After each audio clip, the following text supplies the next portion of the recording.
It is my pleasure to call upon Rabbi Benji Levy, an Oleh from Australia and founder of Israel Impact Partners, to speak. Thank you.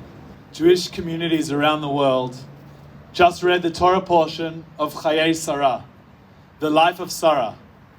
And yet right at the outset, our matriarch passes away.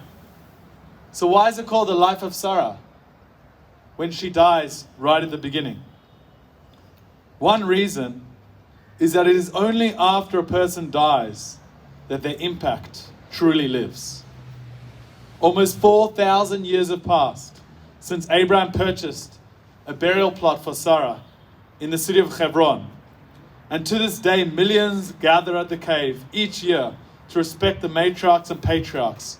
And billions have been inspired by the message they brought to the world. A spectacular display of the undimmed connection to the life they lived and legacy they left hundreds of generations later.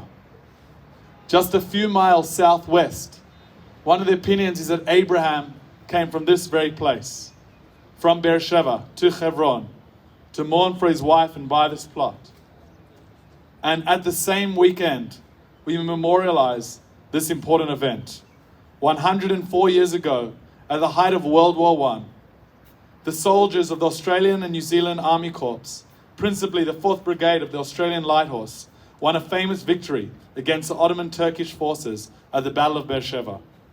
At dusk on this day, October 31st, 1917, ANZAC forces bravely rode on horseback across the desert that we all drove past on the way here, in an attack later dubbed one of the last great cavalry charges in history. Ducking fire from the Ottoman forces fortressed in the ancient city, the soldiers achieved what previous attempts by British imperial forces had failed to do. They broke down one of the final Ottoman strongholds of the Holy Land, spelling the defeat of the German allies and the beginning of a new era in the Middle East, the fruits of which we enjoy to this day. Just as the Battle of Beersheba was taking place, the British War Cabinet sat assembled, discussing whether or not to endorse the Balfour Declaration.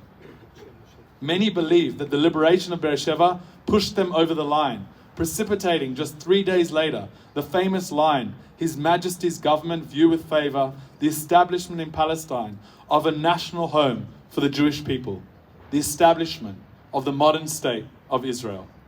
This support from a major world power for the Zionist movement helped catalyze a long chain of events that culminated in Israel's Declaration of Independence and the rebirth of the Jewish state 30 years later.